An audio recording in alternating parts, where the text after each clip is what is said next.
সবাইকে news flash 7 স্বাগত। আজকে আমাদের মাঝে উপস্থিত রয়েছেন জনপ্রিয় মুখ কাফি ভাই। ভাইয়া কেমন আছেন আপনি? আলহামদুলিল্লাহ ভালো আছি, আপনি কেমন আছেন? ভাইয়া আলহামদুলিল্লাহ আমি ভালো আছি। তো আপনার সাথে কিছু আলাপ করতাম, বিভিন্ন সমালোচনা করতেন খেলাধুলার বিষয় নিয়ে, তো সেখান থেকে রাজনীতিতে কেন আসা হলো? শুধু সমালোচনা না, আলোচনা সমালোচনা দুটোই ছিল। আমাদের এরকম একটা ব্যাপার আছে যে জিতলে তালি হারলে গালি, এরকম একটা ব্যাপার আছে।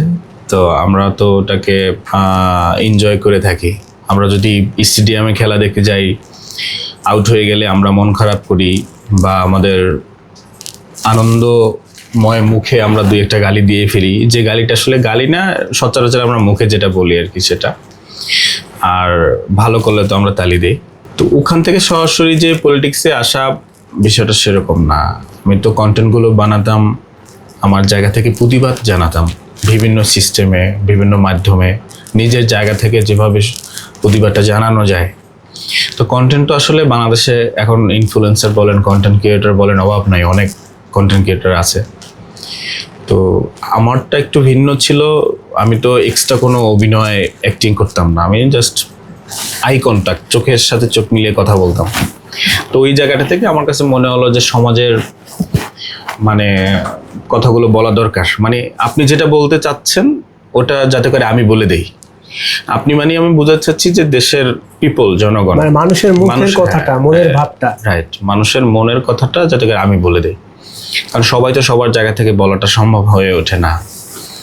তো ওটা বলতে বলতে একটা সময় মনে হলো যে আসলে পলিটিক্সে আসা উচিত। কারণ এই গণ অভ্যুত্থান, এটা তো এক যুগ পর কিংবা 1-2 বছর পর, 2 মাস পর পর বারবার তো আর হবে না।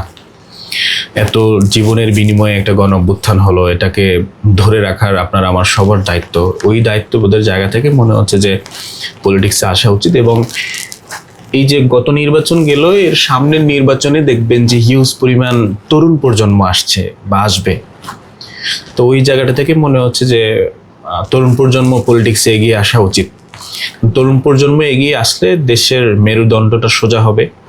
তরুণ প্রজন্ম এগিয়ে আসতে দেখবেন যে চুরি করা, দেশের টাকা বাইরে পাচার করা কিংবা অন্যায় অনিয়মকে আশ্রয় দেওয়ার ব্যাপারটা থাকবে না।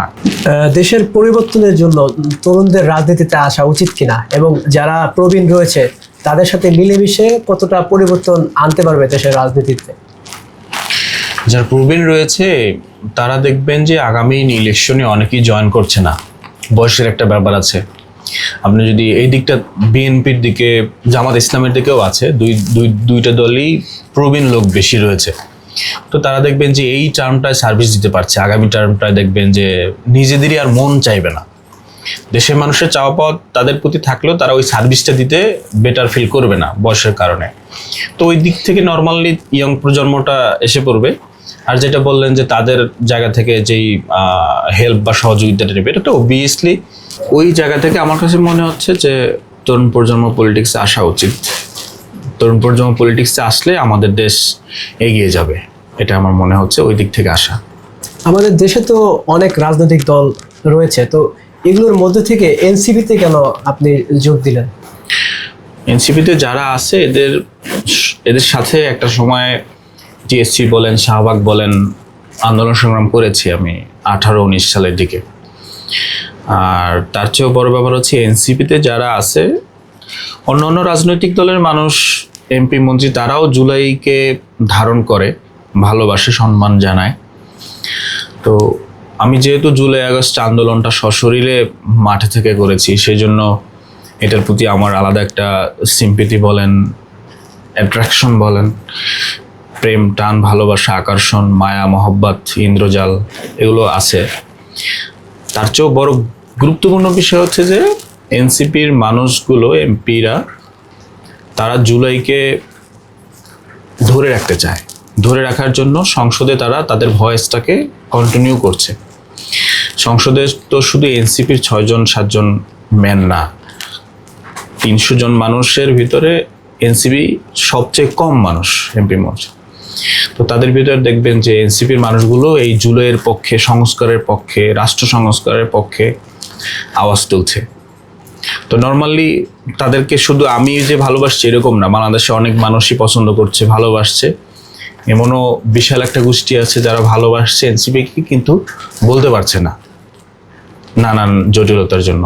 তো এনসিপিকে আমাকে মনে হচ্ছে যে এটা স্বচ্ছ একটা দল হতে যাচ্ছে এবং দিন দিন তারা ভালো করছে এবং আমিও বেশ কমফোর্ট, কারণ ওখানে যারা এখন বর্তমানে এমপি আছে, কেন্দ্রীয় নেতা আছে, তাদের সময় তো আমি একসময় রাজপথে আন্দোলন সংগ্রাম করে আসছি। তো তাদের সাথে আমার বয়সের একটা ব্যাপার বা একটা আপনার কথা বলার চলাফেরার সব দিক থেকে কমফোর্ট, এই জন্য আমি এখানে যুক্ত হলাম। কিন্তু এর ভিতরেও আমার কমফোর্ট কি কমফোর্ট না, এর চেয়ে ব্যাপার হচ্ছে দেশের জন্য এনসিপির ম্যানগুলো ভালো কাজ করছে, এই জন্যই আসা। যে অভিজ্ঞতার দিক থেকে নতুন এবং যারা পুরাতন রাজনীতিবিদ দুই সমন্বয়ে কি রাজনীতি আরো পরিবর্তনের যে প্রচেষ্টা সেটা করা উচিত কিনা? অভিজ্ঞতার দিক থেকে বলতে কি ভাই, যখন বিএনপি তৈরি হয়েছে, আওয়ামী লীগ তৈরি হয়েছে, জামাত তৈরি হয়েছে, আরো বাম ডান যাই বলেন না কেন, প্রতিটা দলই কিন্তু যখন ক্রিয়েট হয়েছিল তখন কিন্তু শিশু ছিল। বুঝতে পারছি কিনা আপনি? আজকে আমি নিউজ ফ্ল্যাশ ৭১-এ আছি, ৩ মিলিয়ন ফলোয়ার দেখতে পাচ্ছি। তো নিউজ ফ্ল্যাশ ৭১ যখন ওপেন করা হয়েছে তখন কিন্তু 0 ফলোয়ার ছিল, ঠিক বলছি কিনা? তো এনসিপি তো তৈরি হলো, এখন দিন যত যাবে তাদের অভিজ্ঞতা হবে। পুরনো রাজনৈতিক দল, বিএনপি বলেন, আওয়ামী লীগ বলেন, অন্য দল বলেন, জামাত ইসলাম বলেন, তার তো পুরনো দল, এখন তাদের বিশাল বড় অভিজ্ঞতা আছে, ম্যান আছে, জেতার অভিজ্ঞতা আছে, হারার অভিজ্ঞতা আছে। তো তারাও একসময় কিন্তু প্রাথমিক একাডেমিক লাইফ পার করেছে।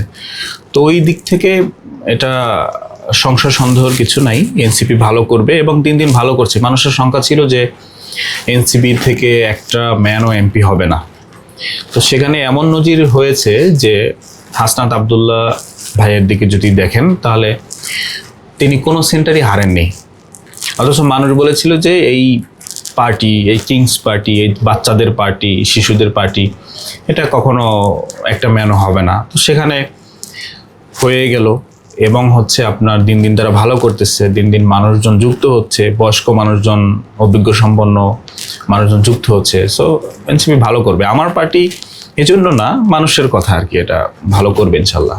তো কাফি ভাই, আপনাকে অসংখ্য ধন্যবাদ আমাদের আপনার মূল্যবান সময় দেওয়ার জন্য। Thank you. দর্শক, আমরা এতক্ষণ কাফি ভাইয়ের সাথে কথা বললাম, বিভিন্ন বিষয়ে তার সাথে কথা বলার মাধ্যমে উঠে আসলো। সবাইকে ধন্যবাদ নিউজ ফ্ল্যাশ 71-এর সাথে থাকার জন্য।